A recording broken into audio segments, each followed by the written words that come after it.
나무 묘호랭개교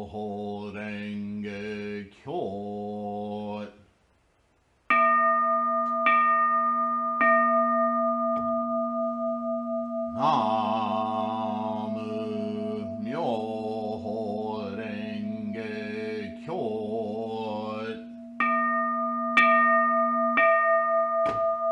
나무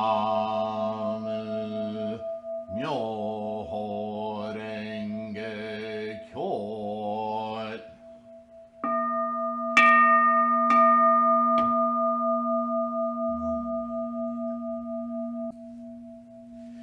Hello, hello, hello. Namo Myoho Renge Kyo. Hello, everyone. Good morning. I'm actually not too congested this morning. That's nice. I hope this video finds you all in good health, secure. Namo Myoho Renge Kyo. With my wood beads. All right, let us continue with the outline of all of the teachings of Shakyamuni Buddha's lifetime. We are, of course, discussing now the fifth period of the teachings. And so, without further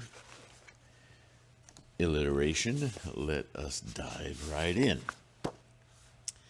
We left off with the last sentence was to do with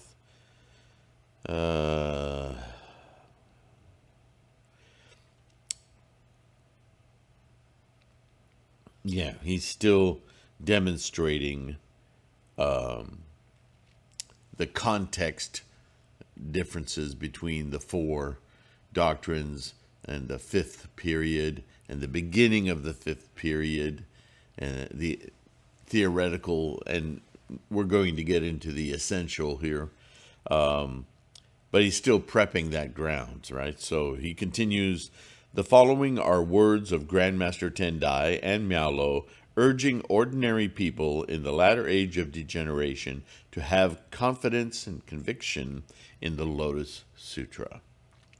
That's you and I. Grandmaster Tien-Tai states in his Words and Phrases of the Lotus Sutra, quote, a tree named Gokenju has a 33-foot-long bud in the ground. A bird named Kalavimka twitters more beautifully than any other bird, even when it stays in an eggshell.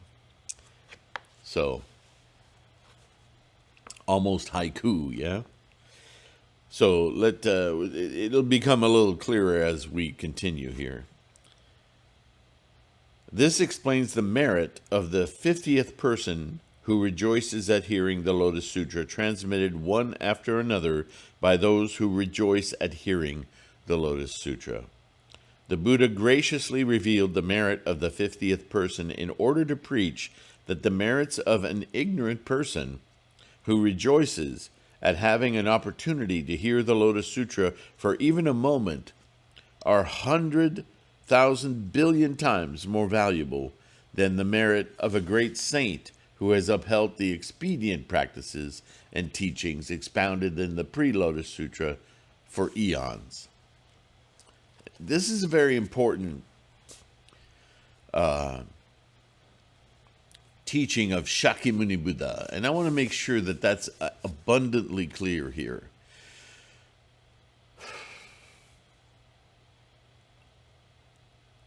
I have gotten emails and confronted by individuals over the years, not recently, but over the years, labeled as you Nichiren people.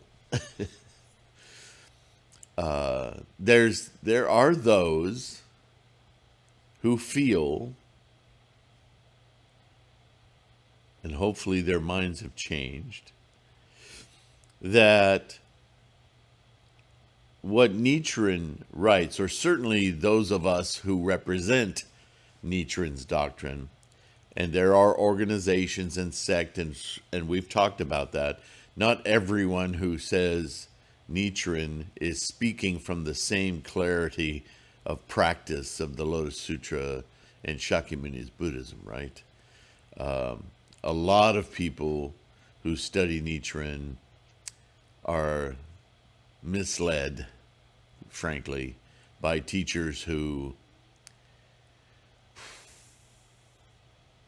well, let's just say they're misled. And so, unfortunately, they misrepresent Nichiren.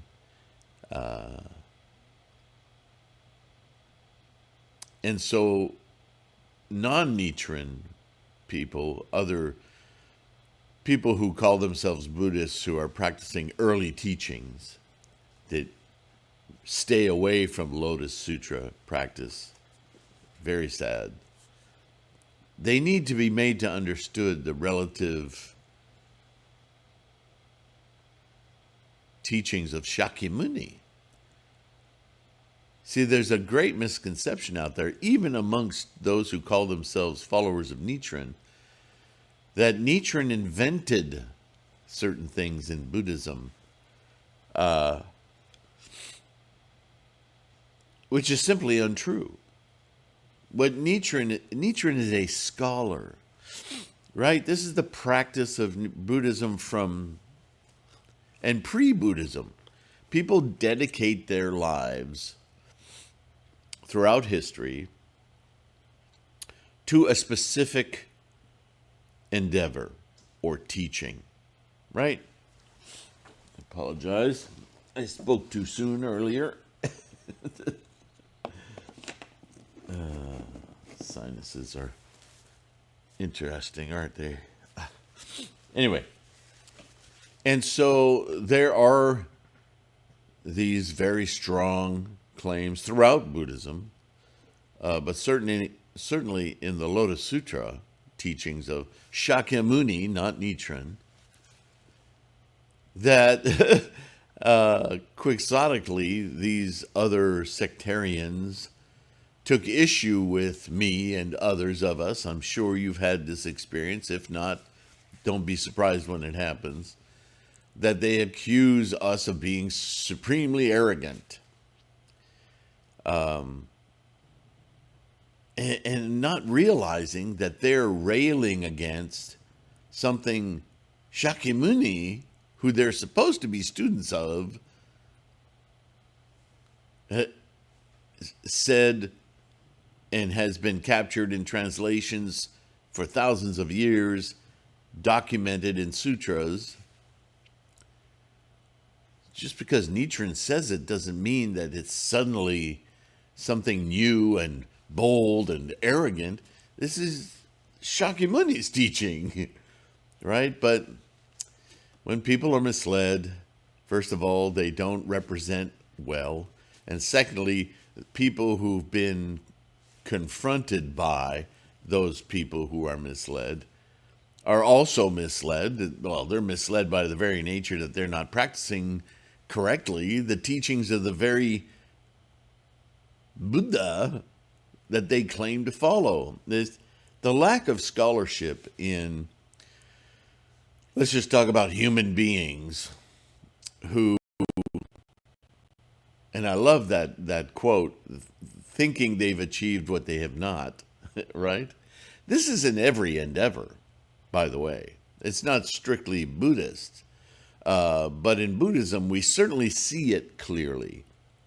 But, have you ever complained or heard anyone complain about some low-life plumber or electrician or contractor who came to their house and did a shoddy job and got paid and then left? And what's that? I think there's a term called tail light warranty, right?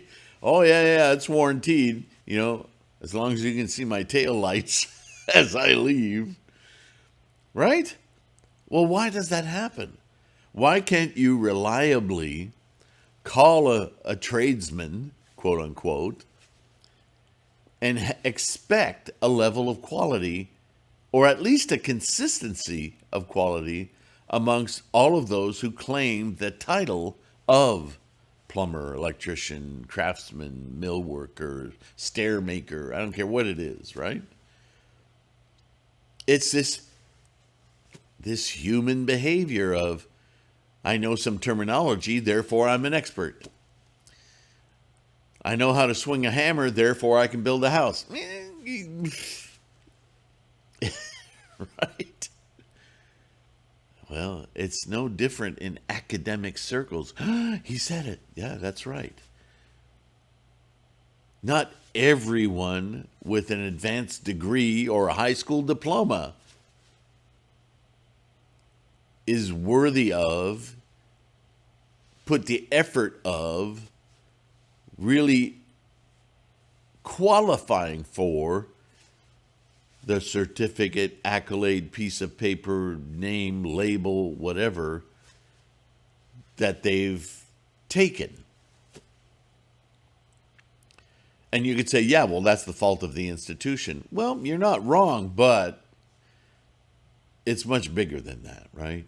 It's a human fallacy. It's a human laziness. We don't enforce a certain quality. How many of you have had the thought in the past about our leadership, either local or in the country or in the world, and had the thought, isn't there any kind of a test or some kind of a qualifier for these people to just be able to even show up to these opportunities? I mean, some people in power simply, and you might say many, have no other qualification than they were pushed into place by people in the background that no one has any idea what their agendas are. They're just straw men, puppets, right? We know this, and yet we just let it happen. Oh, yeah, well, that's the way things are. Well, unfortunately, Buddhism isn't insulated from this. So, why this diatribe? Because it is, I think, absolutely essential for any Buddhist to understand that what Shakyamuni is describing here is that if you are sincere, if your goals are to attain the maximal potential of your life and awaken Buddha, in other words, Buddha, it's already there in your mind. You're just not using that clarity, other than perhaps accidentally. How can we more and more course through this world, this time space, with the clarity leading our way, rather than all these obfuscating little Venetian blinds of reality, which cause us nothing but trouble? If we could just stay clear, everything would be obvious, make sense, and we wouldn't be creating our own obstacles. Obstacles to what, you might say? Living this life well and promoting that in others. It's really that simple. But it starts with attitude. What's your intent? What are you doing, and what are you doing it for? You've got to resolve your experience of this universe of life from that very fundamental place. Everything you do. Why am I choosing to do this? And what do I hope to achieve by doing this? And with that kind of conviction, that's where conviction comes from.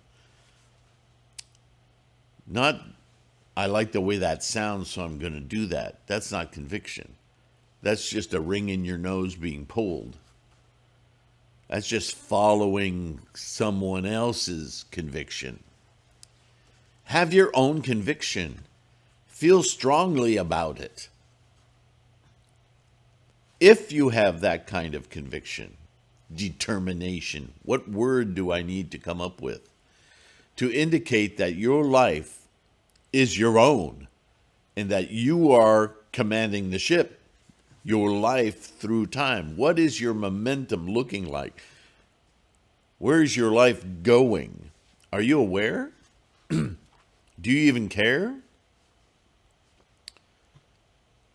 And the point of all this is, and I will get to it, when you read the stories in the Lotus Sutra, and it's brief, of the 50th rejoicing in listening or hearing or being able to hear the Lotus Sutra, Myoho Renge Kyo. When you read that portion, this is what I want you to understand. What Shakyamuni, not Nichiren, not Tien-Tai, not Miao-Lo, not Dengyo, yeah, they all repeated it. The primary, the first man on earth, the first human with a emergent mind who uncovered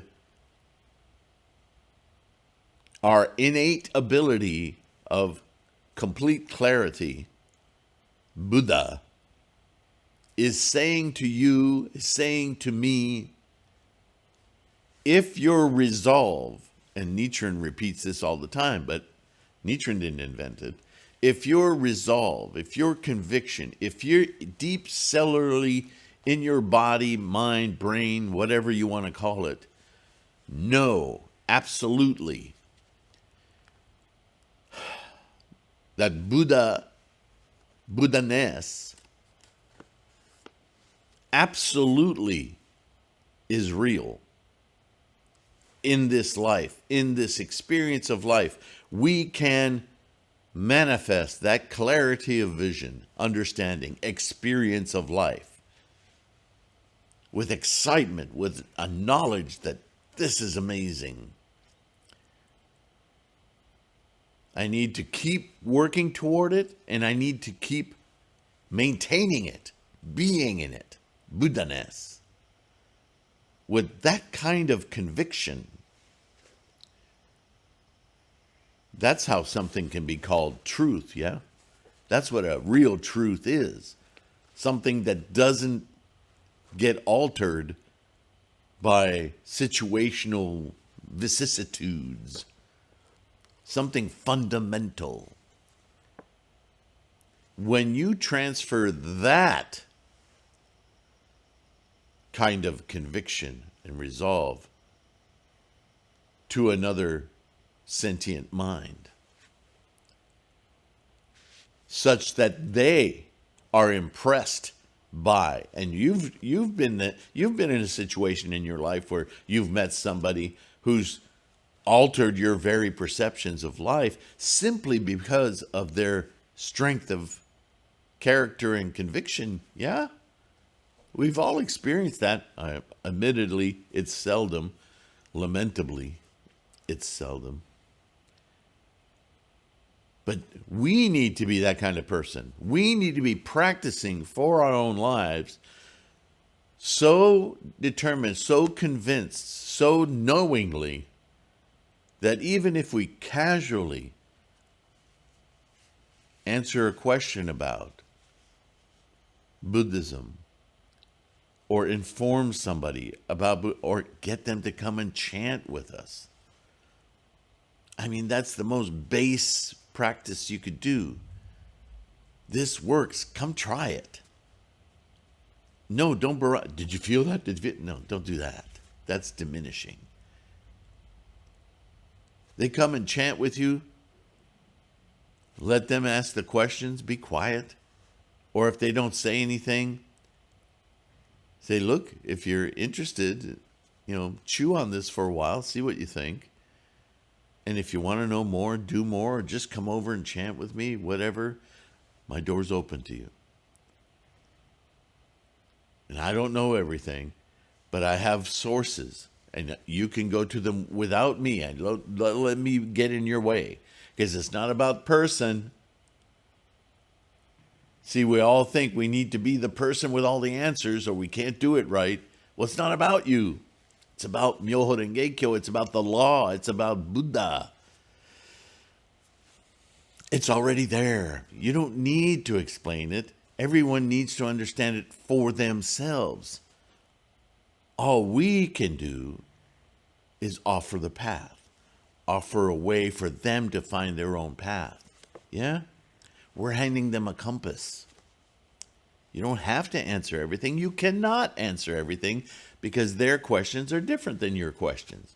They might sound the same, but you understand words, right? So take the pressure off. This is amazing. So with that kind of ichinen, volition, conviction, resolve, with that enthusiasm in our bodies, that doesn't mean we need to browbeat somebody. We just open them up to that sincerity of heart that we have developed with our own practice. When you tell others, influence others, get others to participate in this endeavor, that is what Shakyamuni is talking about. When that person, whether you ever see them again, and if you've done your job planting that seed, it's on them to continue their practice. You can keep trying to help them, but don't be a pest. They'll come to you. They'll come to you if you're a good fit with them. Otherwise, they'll find another fit. They may end up on this channel and chew on this for a long time before they finally decide, or they finally practice to a level where people in their environment start asking them questions about Buddhism. That's how it happens a lot, yeah? And so then that person, hearing from the person you influenced,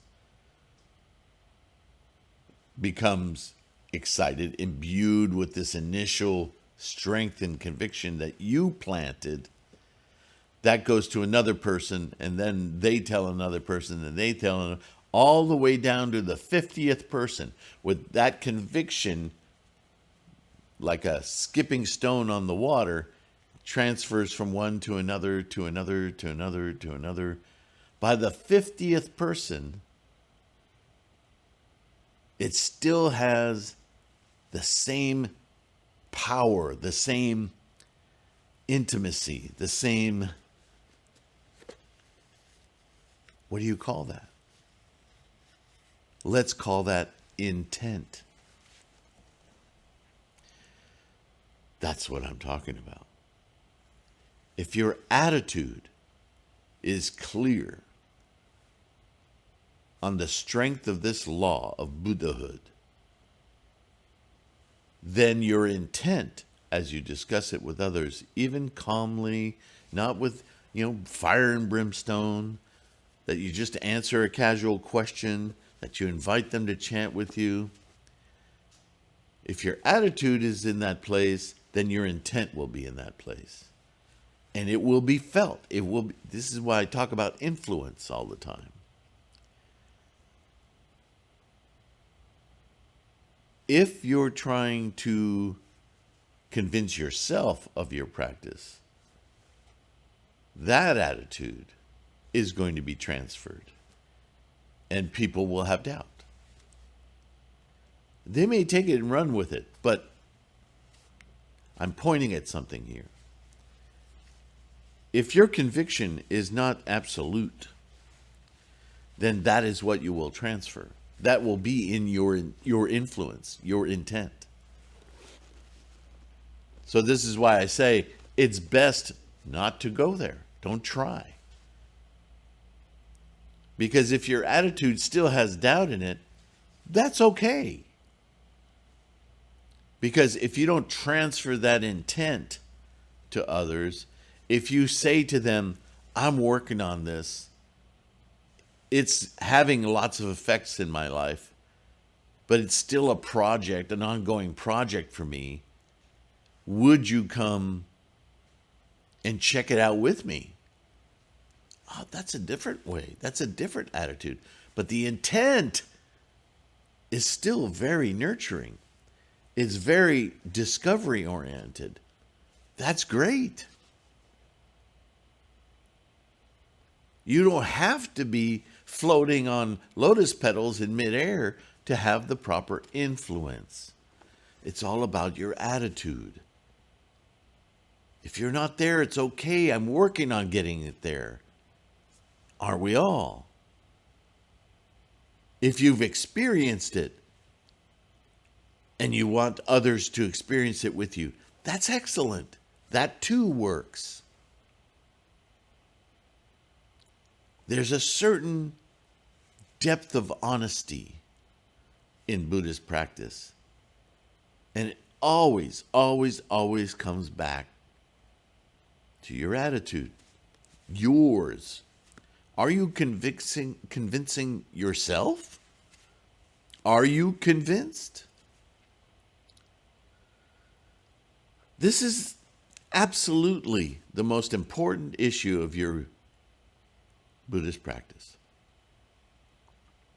And when Nichiren says single-mindedly seeking Buddha, this is what he's talking about. Did Nichiren invent that? No. But Nichiren sure as hell understood it. Nichiren is important because he speaks to you and me in our time. How you and how I can practice Shakyamuni's teaching at its most effective. And this is the law, Myoho Renge Kyo, the Lotus Sutra teaching, the self-practice, the Na-Mu of Myoho Renge Kyo. So, just really want to, it's a short story about telling to down to the 50th person.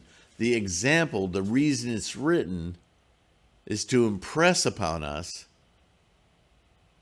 the power, the absolute essential aspect of this practice is to be determined to maintain it. It's in each and every daimoku.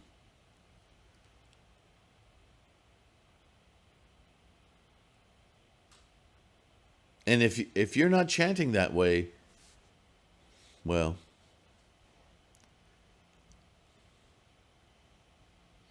it's going to be hard.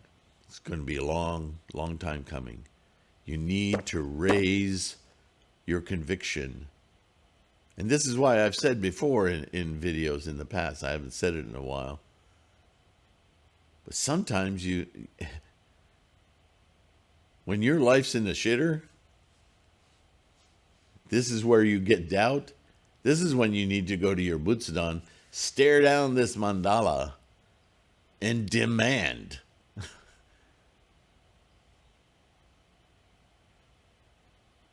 I guess in words you'd say get angry, but I don't mean angry. I mean just frothing in the mouth, demanding. I want this now. I want this realization. I want my mind to really shift out of the crap.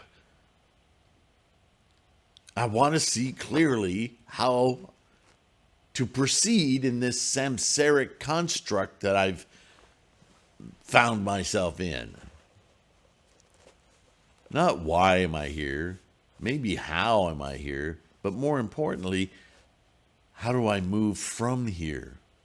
How do I influence my trajectory to more life-affirming manifesting of all my potential, free of the constraints that are creating this mess in my mind? How do I rise above it? Because it's already there. I already know. So why can't I look through that window? Why do I keep stubbing my toes on all sorts of shit I can't see? Oh yeah, turn the frickin' light on. Right? I've done it in my practice. I'm fed up. Let's get on with this already. Do you hear the kind of conviction behind that? Reminds me of an old movie, Network. We're mad as hell and we're not going to take it anymore. It's kind of a whine now. It was pretty powerful when it came out. late 70s, I think. At any rate, I digress. But truly, understand when he talks about from person to person down to the 50th person, he's not just talking about relaying, hey, you should read this book.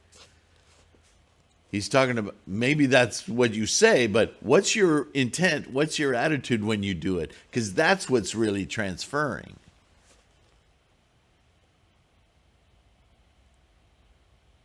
Do you get it?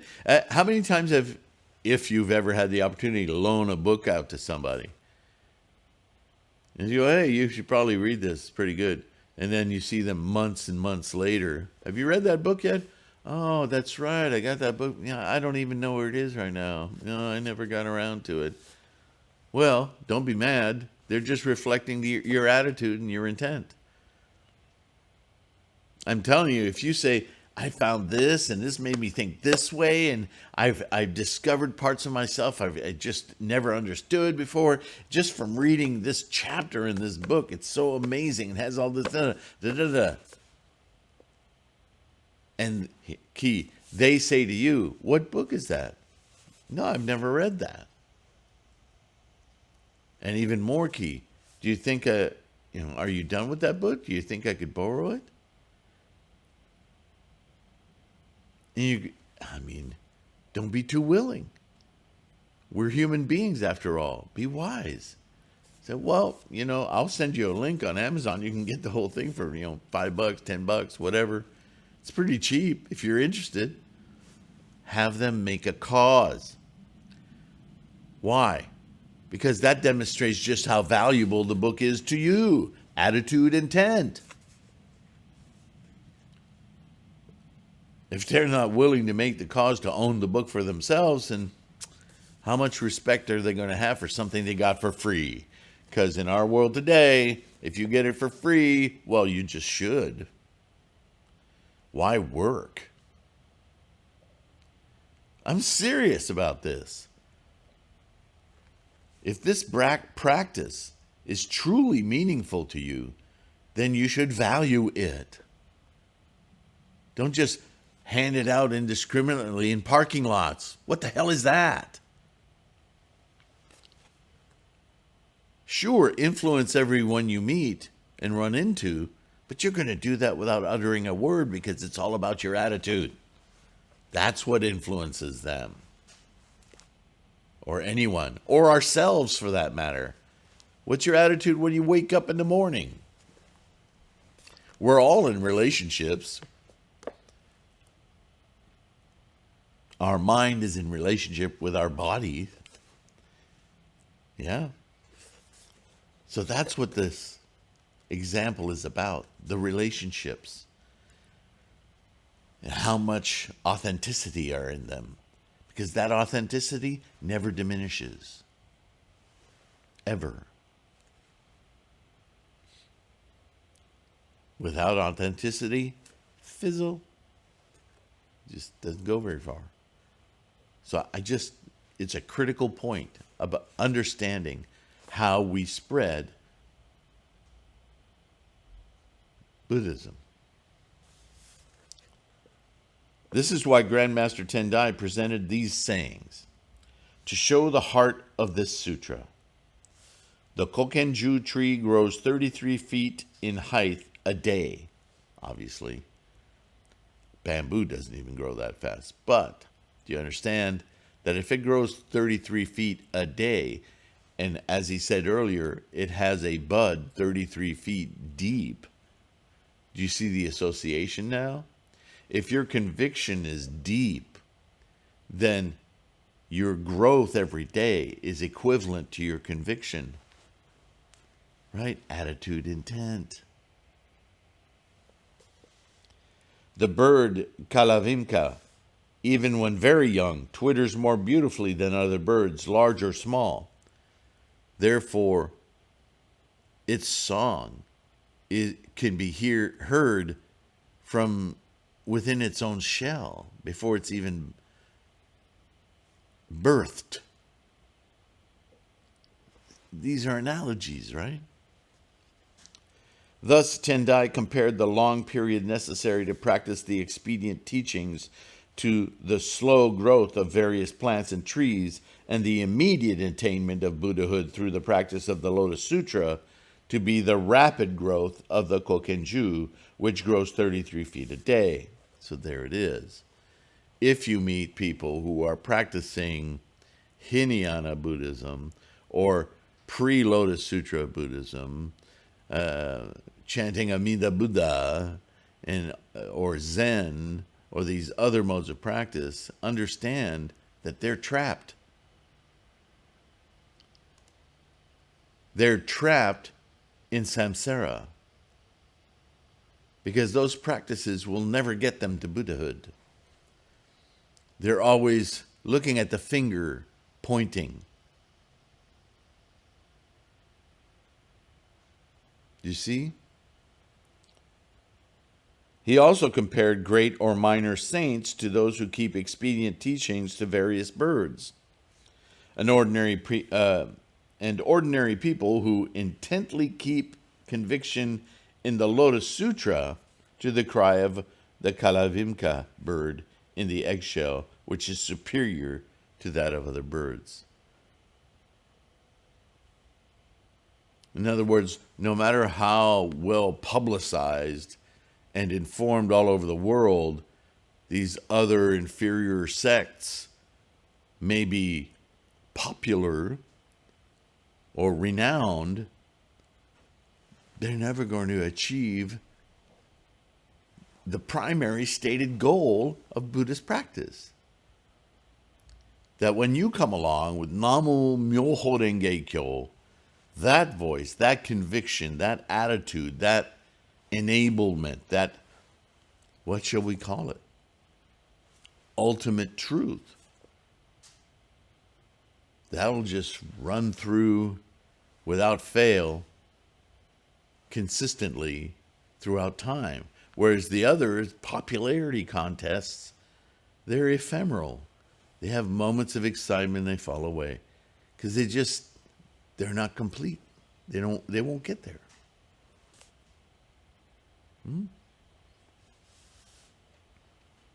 Grandmaster Miao Lo further interprets this in his annotations on the words and phrases of the Lotus Sutra. Quote, "Those who misunderstand the Lotus Sutra are convinced that the practitioners of the sutra in the advanced stages gains more merit and looks down on the practicing novice of the Lotus Sutra, without knowing the great merit of beginning practitioners of the Lotus Sutra."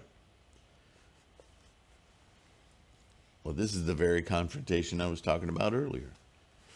Those who don't know, don't know. Grandmaster Tien-Tai therefore showed that even though the beginners have not practiced the Lotus Sutra long enough, their merit is so deep that it can reveal the strength of the sutra. Like I said before, you don't need to be able to quote chapter and verse, every teaching, every aspect of Buddhist practice. You just need to have the conviction. You just have to know for yourself. That's what will imbue others with the seed, as it's called, as an analogy. It'll awaken that Buddha, that internal realization,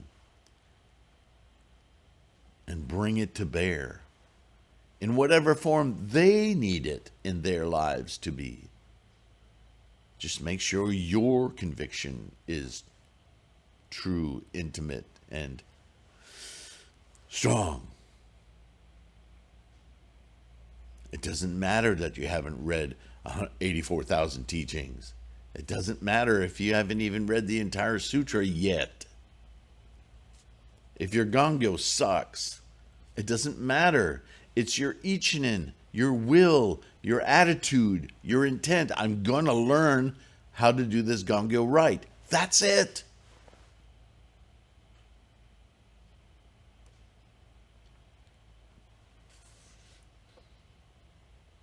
This statement of Grandmaster Miao Lo describes the ignorant people in the latter age of the generation who praise the Lotus Sutra but consider their own capacity inadequate to understand it, saying, quote, "It is true that the Lotus Sutra expound so profound a doctrine that it is not suitable for us ignorant people."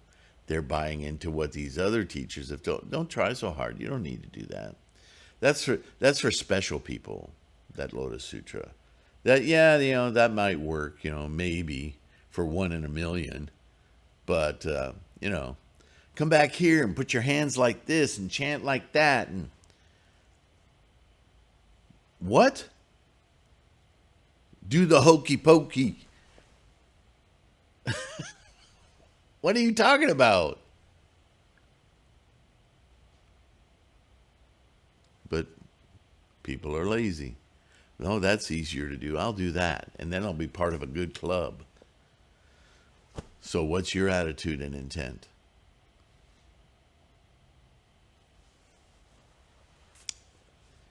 And, and I understand a lot of people who are caught up in those things, they may not have heard about the Lotus Sutra yet.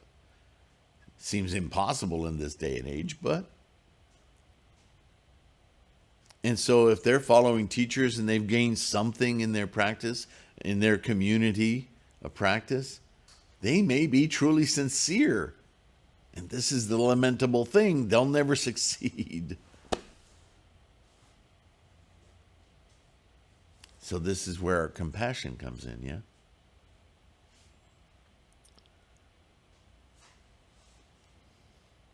Regretting that the Lotus Sutra may be destined to be ignored in the latter age of degeneration, Grandmaster Miao states in his annotations on the Great Concentration and Insight, quote, "The perfect teaching of the Lotus Sutra that enables people to attain Buddhahood immediately has not been respected because those who study the Mahayana teachings during these times confuse the expedient teachings with the true teachings."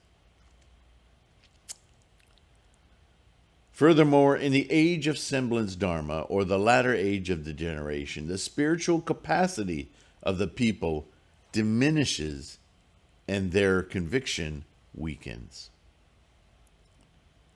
Consequently, though there are libraries and chests filled with perfect and immediate teachings, it is disappointing that no one considers or studies them in the least.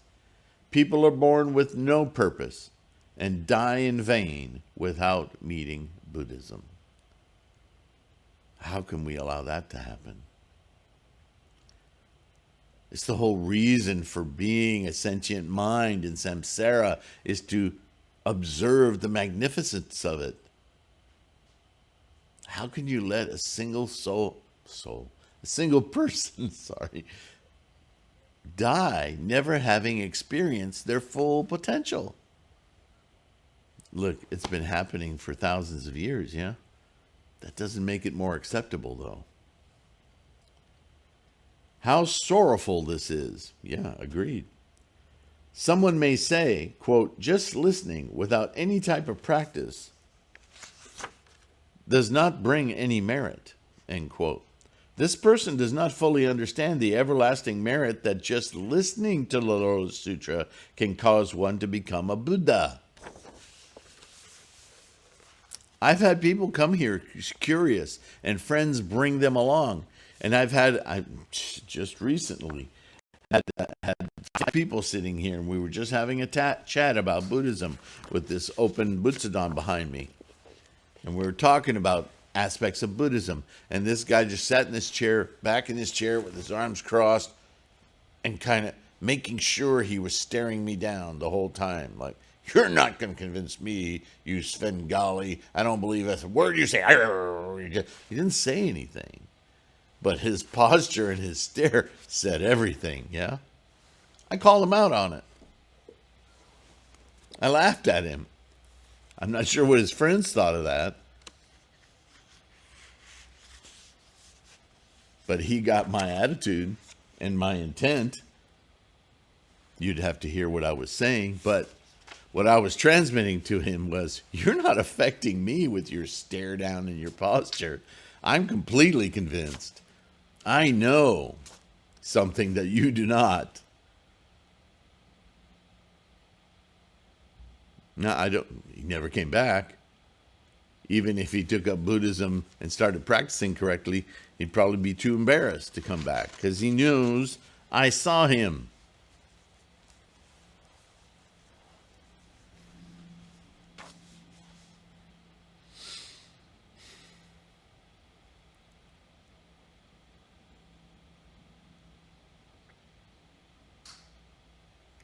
In the Zenju Tenshi Sutra, Manjushri Bodhisattva told Venerable Shariputra, quote, "It is better to listen to the Dharma, slander it, and as a result fall into hell than to make offerings to many Buddhas." See, that guy, I don't know, but he may have left here thinking, why do you guys listen to that guy? He's a loon, right? Slandering me. Better that, understanding that he's just fighting his own influence of my attitude and intent, he'll come around. I know that. I know that because I've been that guy. I've been that guy, and I remember, even years later, coming back to remembering being that guy and thinking, I should really look into that. Because that guy is just being critical. He doesn't want to be convinced by just anybody. But I made an impression. I influenced his mind. He's going to come back to it. And he'll probably be all the more convinced with stronger conviction than I could ever imagine. Because he tests things. And he tests them in order to invest himself in them. So good on him. And with my attitude, I let him know, yeah, I've done what you're doing. It's okay. Because the truth will out. For even though one slanders the true Dharma and falls into hell, his sins will become an adverse condition, causing him to get an opportunity to listen to the Dharma after he emerges from hell. Hell being a realm that we all are dancing through every moment, every thought moment, along with 3,000 others, right? Interpenetrating, so on and so forth. This compares the merit of those who listen to the Dharma to those who make offerings to the Buddha, but do so without listening to the Dharma, right?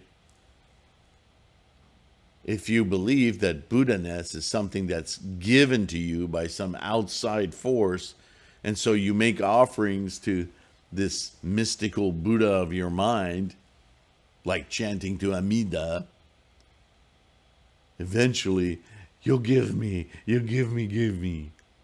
Well, use that abundant desire to put it into yourself. Invest a little bit in your own dignity. Buddha-ness is something we self-achieve.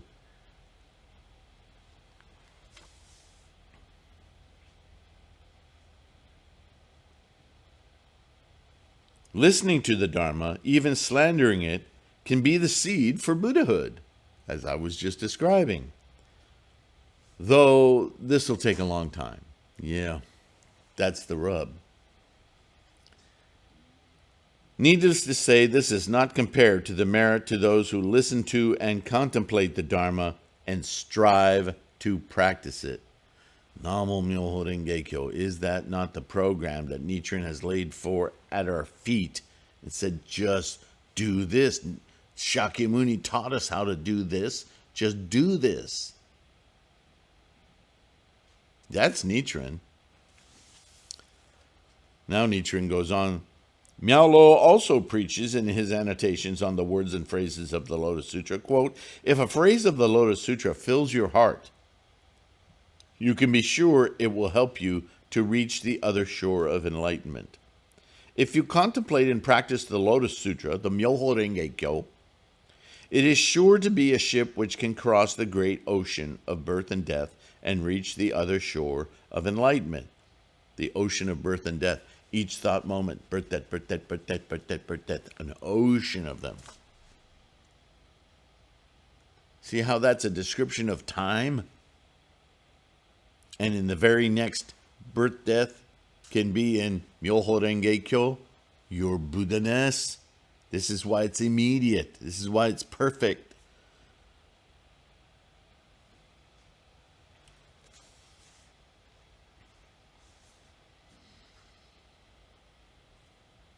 Rejoice at hearing Myoho Renge Kyo, and always expound the sutra by becoming a master or an attendant.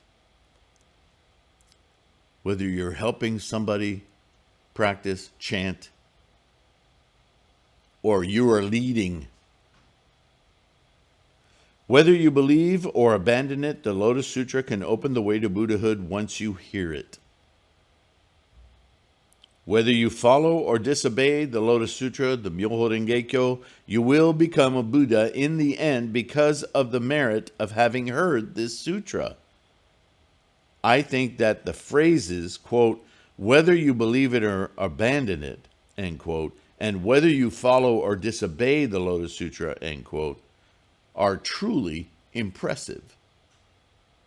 Because once your life has been exposed to, you've exposed it to, truth, then no matter how you behave samsarically, no matter how badly, that truth never leaves you. And you will come back to it. That also means don't beat yourself up so much. If you've had false teachers or been misled, gotten a lot of good information along with some not so good, and that not so good drove you away, you thought, screw this, and you went without for however long, and then you found another teacher, perhaps this channel, perhaps a book you're reading, perhaps something even unrelated to Buddhism, and in your mind up pops Buddhism, and you go, man, there's got to be a way I can practice what I know was true without all the gobbledygook of that. I'll never go back to that group. Good.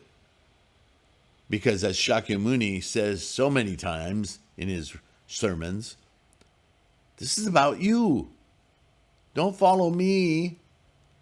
Follow the law. And the law is you. You need to discover your path to this enlightenment. Path not being all of time and duration. It's time, moment.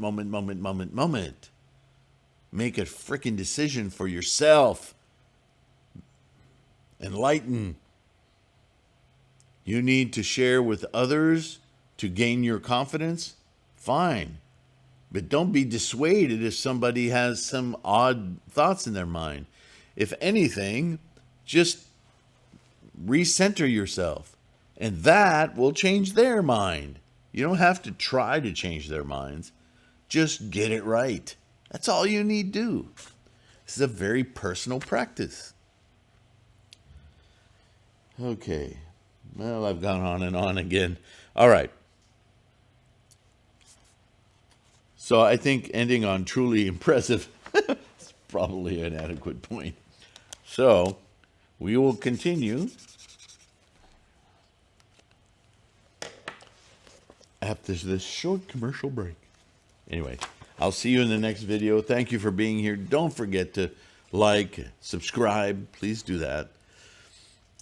If this is helpful to share with somebody else, hey, maybe you know somebody who's been in and out of Buddhism and hasn't been happy with sects, organizations, what for.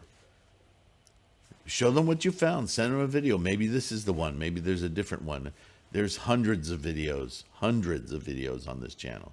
Use the search on the channel. Find one on a basic topic. Watch it. See if you agree with it or that you have things to add to it or question. Maybe this is exactly what I was talking to Betty about the other day. Let me send her this video with a note that says, please watch this and tell me what you think. That kind of thing. It's Bodhisattva work.